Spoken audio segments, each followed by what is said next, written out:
질문은 다른 사람의 마음으로 들어가는 수단이다.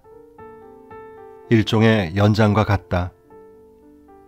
겸손한 펜치, 건방진 드릴, 미묘한 사포 또는 서투른 쇠 지렛대처럼 질문을 사용할 수 있다. 어떻게 사용하느냐에 따라 결과도 달라진다. 끌로 석상을 조각할 수 있지만 힘을 너무 주면 머리가 몸통에서 떨어져 나간다. 사포로 석상 표면을 다듬을 수 있지만 너무 약하게 문지르면 다듬어지지 않는다. 질문도 그렇다.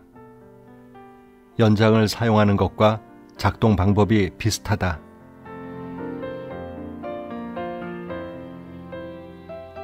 책 읽는 다락방의 죄입니다. 제가 감기 몸살을 좀 심하게 앓아서 한동안 여러분을 못 만났네요. 아직도 회복 중이다 보니 코맹맹이 소리가 좀 있죠. 이해하고 들어주셨으면 합니다. 우리는 어떤 문제가 생겼을 때 상대를 이해하기보다 먼저 자신을 이해해 주기를 바라는 경향이 있죠. 하지만 진정한 문제 해결을 위해서는 서로의 마음을 잘 이해해야 합니다. 그러기 위해서는 먼저 이해받으려 하기보다 상대의 말을 더욱 잘 듣고 그 사람을 이해하도록 노력해야 하는데, 이런 좋은 대화가 이루어지려면 질문을 할 때도 기술이 좀 필요합니다. 그렇다면 좋은 질문이란 무엇이고 어떻게 해야 하는 걸까요? 오늘은 소크라테스 대화법을 풀어서 설명해주고 있는 책 한 권을 소개해드릴까 하는데요. 동양북서에서 펴낸 삶을 바꾸는 질문의 기술이란 책입니다. 이 책의 저자인 앨커비스는 네덜란드의 철학자이자 연극인인데요. 공연 관계자들과 더 깊이 있는 대화를 나누고 싶어서 실용철학, 특히 질문하는 법에 대해 오랫동안 공부를 했다고 합니다. 저자는 우리가 질문만 살짝 바꿔 던지면서 진득하게 듣기만 해도 인간관계와 삶 자체가 달라질 수 있다고 말합니다. 질문은 보통 대화를 하기 위해 하게 되는데, 상대에 대한 이해를 위해 하게 되는 질문이 자칫 잘못하면 상대를 제압하거나 설득하는 수단으로 활용될 때가 많지 않나요? 아니면 위로를 한다고 건네는 말들이 오히려 상대를 아프게 하기도 합니다. 그럴 의도가 아니었는데 결과적으로 상대가 그렇게 느껴버렸다면 아마 질문의 방법이 잘못되어서일지도 모르겠습니다. 이 책은 좋은 질문을 하지 못하는 이유, 소크라테스처럼 질문하는 법, 좋은 질문의 기본 조건은 무엇이고 사람의 마음을 사로잡을 수 있는 질문의 기술, 그리고 질문 후에 대화를 흥미롭게 이어갈 수 있는 방법에 대해 이야기해주고 있습니다. 오늘은 여러분들이 관심 있어 할 만한 내용들을 책 속에서 부분 발췌하여 소개해드리겠습니다.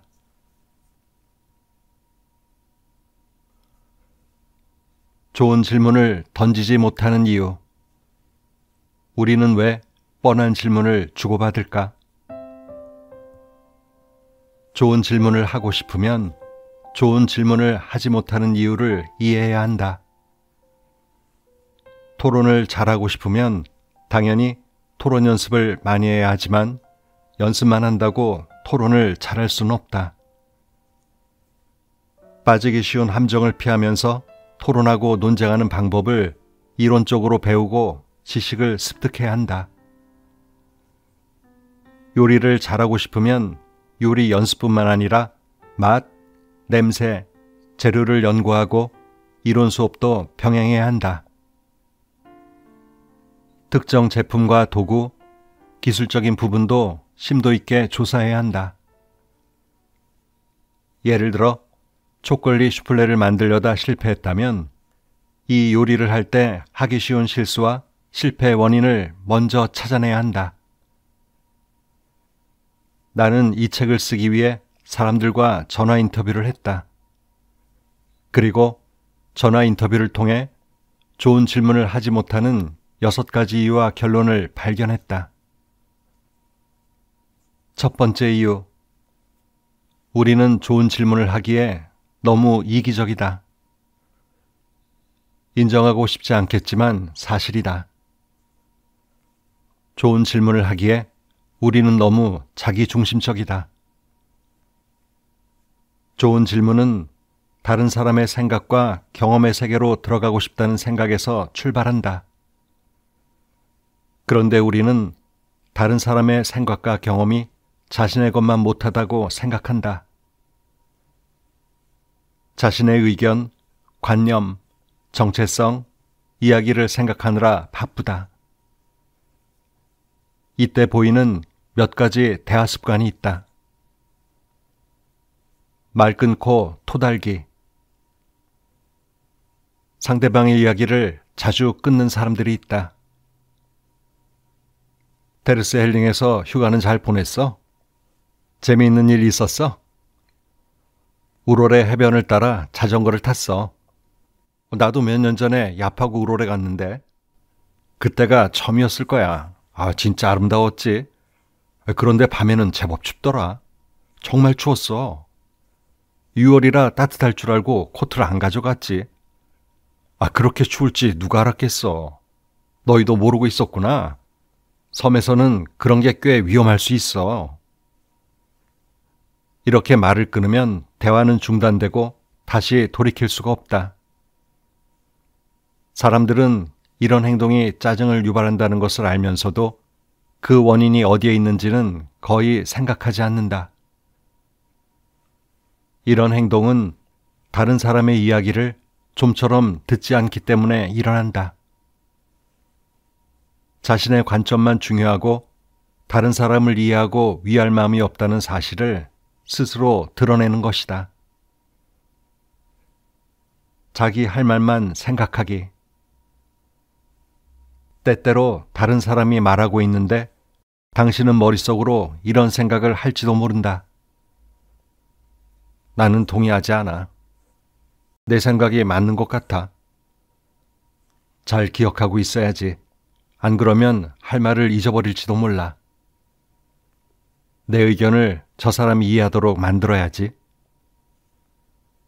이는 당신이 제대로 듣지 않고 있다는 신호다. 자기 자신에게만 관심이 있고 다른 사람에게는 관심이 없다는 방증이다. 상대방의 처음 두 문장을 듣고 나면 당신의 머리는 동작을 개시해서 자신의 의견이나 관련된 생각, 아이디어를 검색하고 있을 것이다. 조언하기. 많은 사람들이 상대방의 문제점을 발견하면 붉은 천을 보고 달려드는 황소처럼 군다. 사람들은 즉시 그곳을 향해 돌진한다. 더 깊은 대화를 나누기보다 조언이나 도움 혹은 충고를 하려 든다. 네가 무엇을 해야 하는지 아니? 일단 그냥 전화해. 이미 뭐뭐 하려고 했다고? 의도는 잘못되지 않았지만 자기 중심적인 태도가 문제다. 특히 주로 해결이나 수정에 관심이 있고 듣기, 문제 이해, 대화를 나눈 사람의 비전, 동기 및 경험에는 관심이 없다는 점이 큰 문제다. 이때 하는 조언은 상대방의 상황에 대해서는 거의 언급하지 않는다.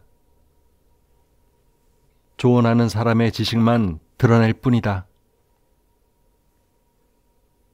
나에 대한 이야기는 항상 즐겁다. 사람들이 대화에 끼어들어 자신의 이야기를 늘어놓는 것은 사실 당연한 일이긴 하다. 그것이 생물학적인 본성이기 때문이다. 인간은 자신의 이야기를 하면 기분이 좋아진다. 실제로 그렇다. 대화에서 우리는 평균 60%의 시간을 자신에게 할애한다. 트위터나 페이스북 등 SNS 대화에서 이 비율은 80%까지 증가한다. 분명히 우리는 무엇이 우리를 괴롭히고 행복하게 만드는지, 무엇을 걱정하는지 다른 사람에게 보여주고 싶어 한다. 성공 경험을 상세하게 이야기하고 싶어 하며 불평도 한다. 자신을 주인공으로 만들어서 말이다. 연구에 따르면 자신에 대해 이야기하는 동안 뇌에서 도파민이 분비된다고 한다. 도파민은 흥분감을 불러일으킨다. 하버드 대학교의 과학자들은 fMRI 스캐너를 사용해서 연구를 진행했다. 먼저 실험 참가자 195명에게 자신의 의견과 생각에 대해 토론하도록 했다. 그런 다음 실험 참가자들이 자신에 대해 말한 내용과 타인에 대한 말한 내용 간의 신경활동 차이를 조사했다. 그 결과 자기 자신에 대해 이야기할 때 3개의 영역에서 큰 반응을 보였다. 먼저 내측 전두엽 피질 영역이 두드러지게 활성화되었다. 그리고 나머지 2 영역, 측행 영역과 복측 피계 영역에서도 반응이 나타난 것이 밝혀졌다. 이 2 영역은 사실 변연계의 도파민 시스템으로 섹스, 코카인, 마시는 음식 같은 쾌락에 반응하는 부위였다. 이 실험 결과는 자신에 대해 이야기하는 것 자체가 섹스나 코카인, 마시는 음식만큼이나 즐거운 일이라는 사실을 잘 보여준다. 또 사람들이 왜 자연스럽게 다른 주제보다 자신에 대해 더 많이 이야기하는지를 잘 설명해 준다.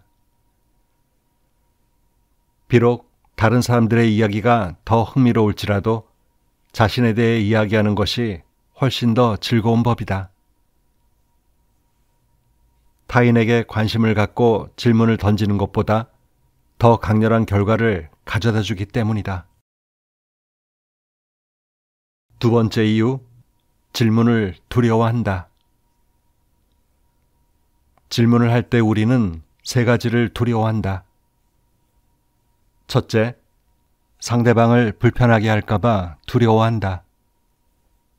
둘째, 자신이 고통스러워지거나 불편해질까봐 두려워한다. 예를 들어 암이나 죽음, 질병으로 누군가를 잃어본 사람들은 이런 주제를 피하려고 한다. 오히려 자신이 고통으로 눈물을 흘릴까봐 감히 물어보지 못한다. 셋째, 갈등이나 다툼 등을 겪을까봐 두려워한다. 동의하는 것이 동의하지 않는 것보다 안전하다. 의견 차이는 무섭다. 사람들은 거절당하고 배제당하는 것에 막연한 두려움을 가지고 있다. 그래서 때때로 자신의 견해를 밝히기 꺼린다. 의미를 알기도 전에 동의한다고 말한 후 나중에 집에 와서는 다른 말을 해야 했다고 소파에 앉아서 자신을 질책한다. 인종차별, 정치, 종교, 미투, 기후위기 등에 대해 의견을 묻는 것은 위험하다. 만장일치가 된다면 좋겠지만 항상 그렇지는 않으니까 말이다. 사람들은 다툼과 갈등을 피하기 위해 아무것도 하지 않고 그냥 기다리거나 기피한다. 3 번째 이유, 질문으로는 좋은 점수를 얻을 수 없다. 우리가 질문하고 싶어도 감히 하지 못하는 또 다른 이유는 질문으로는 점수를 얻을 수 없기 때문이다. 질문은 상대방의 답변이 궁금하다는 뜻이다. 그리고 뭔가를 알고 싶다는 것으로 아직은 아무것도 모른다는 뜻이기도 하다. 질문은 의심하고 있다는 뜻일 수도 있다. 그리고 의심은 매력적이지 않다. 전화 인터뷰를 한 사람 중 1명은 왜 질문하지 않느냐고 묻자 질문을 하면 사람들한테 내가 뭘 모르는지 알려주는 꼴이 되잖아요. 라고 말했다. 이는 사람들이 어리석어 보이기보다 차라리 무지한 상태로 남는 것을 더 선호한다는 사실을 분명히 보여준다. 우리는 질문을 하면 무식하다고 생각할까봐 모르면서도 아는 척을 한다. 유능하게 보이려고 의견을 마치 사실처럼 말하기도 한다. 질문하는 사람, 의문을 품는 사람은 확신이 없다고 생각하며 확신이 없는 사람은 주저하기 때문에 쓸모가 없다고 생각한다. 아주 먼 옛날 덤불 속에 숨어 살고 식량을 구하기 위해 돌로 창을 만들어 사냥할 때는 빠른 답을 찾아야 했다. 음식을 어디에서 찾을 수 있는지 빨리 알아내야 했고 최대한 빨리 사냥감을 죽이고 요리해야 생존에 유리했다. 그렇게 진화했기 때문에 지금도 우리의 뇌는 누군가 지금 몇 시지? 라고 묻거나 오늘 밤에 뭐 먹을까? 라고 질문하면 즉각 답을 찾기 시작한다. 뇌는 필요한 정보를 검색하고 정보를 연결하며 우리가 할 일과 할 수 있는 일을 분석한 후 다음 단계로 넘어간다. 문제는 명확한 답이 없는 중요한 질문에도 즉각적인 답변을 하려는 충동이 있다는 것이다. 예를 들어, 아직도 같이 일하고 싶어요? 새 직장을 구해야 하나요? 아니면 지금 사장을 위해서 계속 최선을 다해 일할 거예요? 이혼하는 게 나을까요? 혹은 내가 좋은 엄마일까요? 와 같은 질문을 받았을 때이다. 우리는 신속하게 답을 검색하고 찾는데 너무 익숙해져서 이런 중요한 질문에도 똑같이 반응한다. 그러나 중요한 의견 차이가 있거나 심사숙고해야 하는 일, 중요한 선택의 순간에는 역효과가 발생한다. 그러니 우리는 답변을 미루는 법도 배워야 한다. 네 번째 이유, 우리는 다름을 인정하느라 객관성을 잃었다. 의견을 사실로 받아들이는 사회에서 객관성은 뒤로 밀린다. 우리는 그렇게 생각할 수 있죠.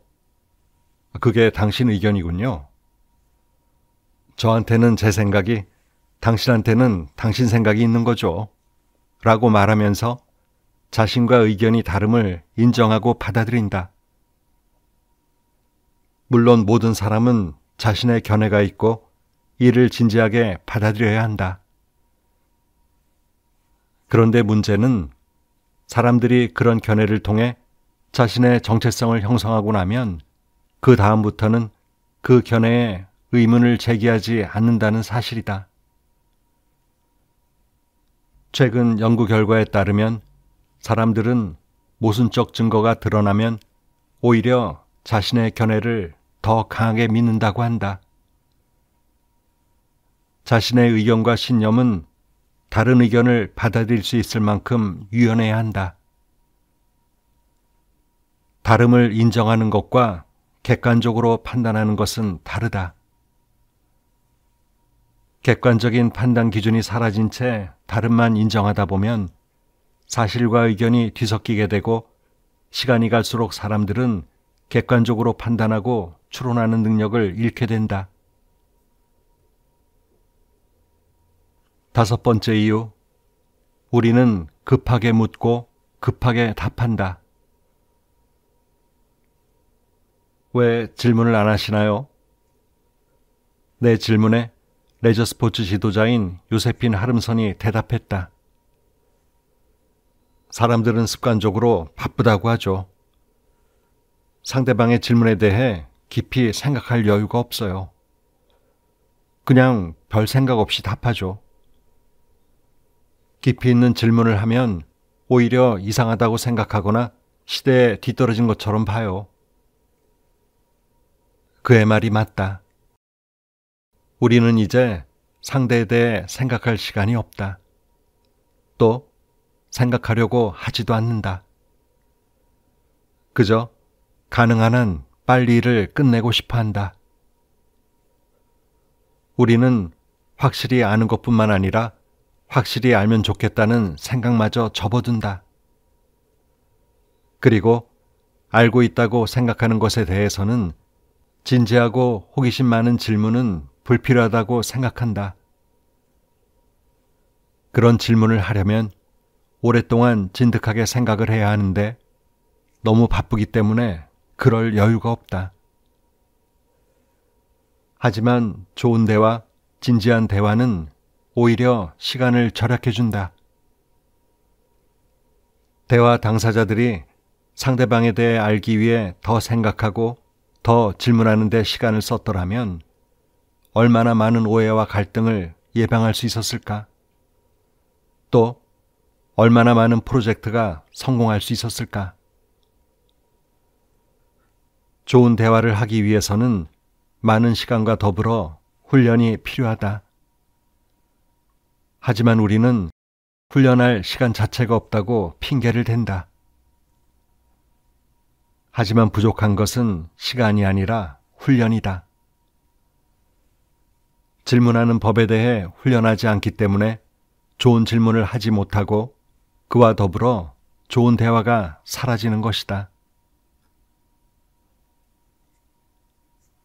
소크라테스처럼 질문하는 법. 나를 버리고 상대의 머릿속으로 들어가라. 호기심을 유지하라. 유쾌한 대화를 나누는데 가장 중요한 것은 상대방이 하는 말에 대한 관심이다. 상대방의 시각, 생각, 경험에 진심으로 호기심을 가져야 한다. 하지만 우리는 종종 다른 사람보다는 우리 자신에게 더 관심이 많다. 판단하되 집착하지 마라. 삶은 판단의 연속이다. 우리는 하루 종일 판단한다. 선택하려면 판단해야 한다. 판단은 먹고 마시며 말하고 웃고 방귀 뀌며 튀어나온 보도블럭에 걸려 넘어지는 것처럼 인간적이다. 우리가 판단을 내리지 않거나 보류하는 것은 인간적이지 못하고 이상하며 도움이 되지 않는다. 문제는 판단 그 자체라기보다는 정확한 판단을 하지 못한다는 것이다. 부족한 정보로 너무 빨리, 너무 단순하게 판단하기 때문이다. 또 우리는 한 번 내린 판단에 너무 집착하는 경향이 있다. 만약 내가 누군가를 거만하다고 판단해 버리면 그 외 다른 가능성은 배제해 버린다. 심리학에서는 이를 확증 편향이라고 부른다. 한번 판단이 형성되면 좁아진 시야로 자꾸 확인하려고 하고 그 반대 증거는 모두 무시하려고 한다. 우리는 종종 비판과 판단을 혼동한다. 비판은 비난과 거절이지만 판단은 추론을 통해 결론에 도달하는 것이다. 소크라테스의 문답식 대화를 하려면 판단과 비판을 분리해야 한다. 상황을 가능한 한 객관적으로 판단해야 한다. 그런 다음에 핵심 질문에 근거해 그게 사실이에요? 제가 말하는 게 생각하는 게 맞나요? 와 같이 그 판단에 대한 의문을 제기해야 한다. 그리고 판단할 때 책임감 있고 신중하게 다뤄야 한다. 가능한 한 객관적으로 바라보고 거리를 유지해야 한다. 이것을 관념적 유연성이라고 한다. 판단하고 견해를 밝혔어도 그것에 집착하지 마라. 2분 후에 바로 상반되는 내용으로 탐구를 시작할 수도 있다. 때때로 우리는 판단을 미뤄야 해 라고 말한다. 나는 이게 가능한지 의심스럽다. 우리는 인식하기도 전에 무의식적으로 재빨리 판단한다. 인식조차 못하는 것을 미루기는 어렵고 불가능할 수도 있다. 해결책은 다른 곳에 있다. 판단을 내렸다면 그 사실을 인식하고 거리를 유지해야 한다. 자신의 판단을 기록하고 그 판단을 대화에서 표현하지 말아야 한다. 그 판단은 뒤로 사라질 수도 있다. 자신의 판단을 철회할 수 있다. 이것은 미루는 것과는 본질적으로 다르다. 연민하되 공감하지 마라. 공감은 다른 사람의 입장이 되어 말하는 것이다. 언뜻 보기에 공감이 왜 문제가 되지? 상대방을 더 잘 이해하면 좋잖아 라고 생각할 수 있다. 물론 그렇다. 많은 사람이 공감에 호의적이다. 그러나 공감은 거리를 유지하고 도덕적이고 객관적인 질문을 던져야 할 때는 최악의 적이다. 가장 친한 친구의 파트너가 세상을 떠났다고 상상해보자. 큰 공감 반응은 그 고통을 함께 느끼는 것이다. 공황, 슬픔 등 느낄 수 있는 모든 것에 공감할 수 있다. 그런데 문제는 그런 공감이 친구와 당신에게 유익하냐이다. 공감하지 않는 연민은 더 많은 것을 얻을 수 있다. 글자 그대로 고통 속에서 자신을 잃지 않고 도움과 지원을 제공할 수 있다. 거리를 적절히 뒀을 때 더 편한 상태가 되고 객관성을 유지할 수 있다. 이야기에 덜 끌려다니고 상대방의 말을 더 잘 듣고 분석할 수 있다. 소크라테스의 문납식 대화에서는 이를 공감 제로 상태라고 부른다. 거리를 유지하고 비판적인 질문을 하려면 공감하고 함께 고통을 느끼는 성향의 스위치를 꺼야 한다. 공감 제로 상태는 감정과 표현을 확정하거나 부정하지 않는 능력이다. 대화 중에 공감하고 도움을 주고 팁을 주고 자신의 경험을 공유하다 보면 사고의 움직임이 멈춰버릴 수 있다. 공감 제로 상태일 때 자신의 생각을 유지하고 생각을 더욱 깊게 할 수 있으며 상대방에게 질문을 계속하게 해준다. 나는 상담자들과 함께 공감 제로 상태에서 전체 논리를 살펴본다. 당신의 생각이 맞나요? 이게 말이 되나요? 이렇게 질문하면서 엉킨 생각의 실타래를 풀어간다. 우리는 하나의 생각이 어떻게 다른 생각 위에 기초를 세우는지 살펴보고 바탕에 깔려있는 의식에 대해 알아본 후 그에 대해 질문한다. 대화를 통해 자신이 누구인지, 무슨 생각을 하는지, 정확히 무슨 일이 벌어지고 있는지를 분석한다. 소크라테스는 너 자신을 알라고 말했다. 이 말은 자기 안에 추하고 예쁘지 않고 부끄러운 부분까지를 포함한다. 말 그대로 거울을 보는 것이다. 가능한 한 명확하게 자신이 누구이며 무엇을 생각하는지 정직하게 바라봐야 한다. 너 자신을 알라는 때때로 나 자신이 이기적이고 무뚝뚝하며 개자식이거나 멍청하다는 뜻이기도 하다.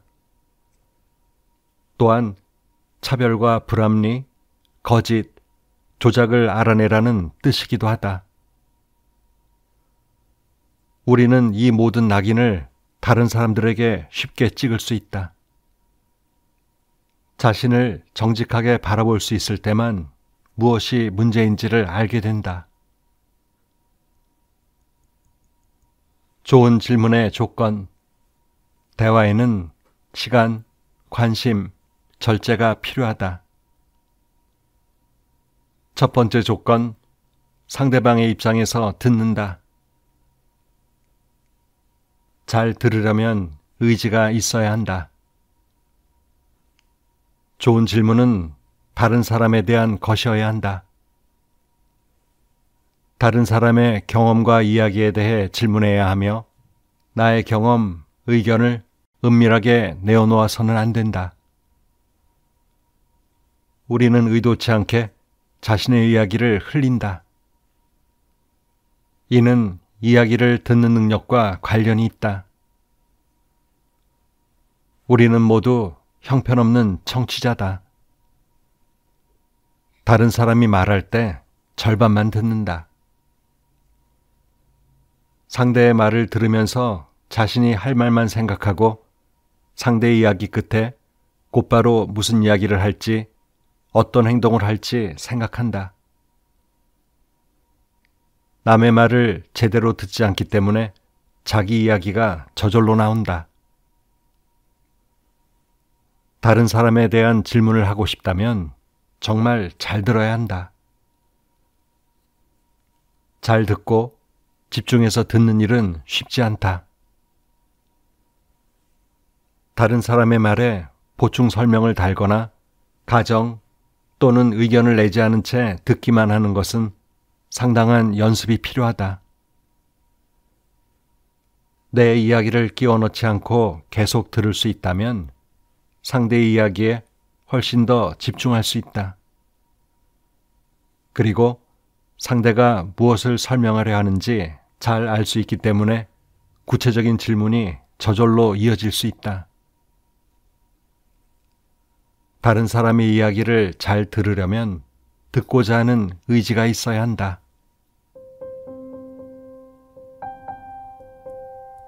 가까운 후배나 지인이 고민이 있다고 술 한잔하자고 찾아왔는데 상대가 차마 꺼내지 못한 진심이나 상황을 더 들어볼 생각은 하지 않고 뒷이야기를 지레 짐작해서 자신의 경험담과 주변의 비슷한 얘기를 늘어놓기 바쁜 사람들이 있습니다.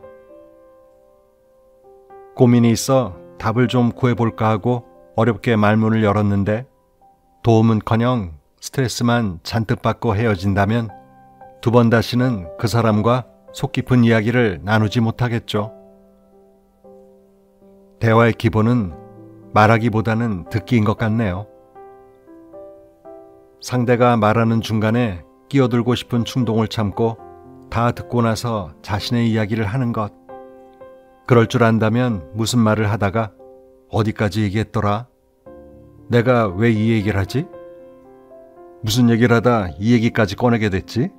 처럼 대화가 샛길로 빠져 헤매는 상황은 없을 겁니다. 오늘 제 목소리 상태가 좀 안 좋은 점 이해해 주시고요. 오늘도 좋은 하루 보내세요.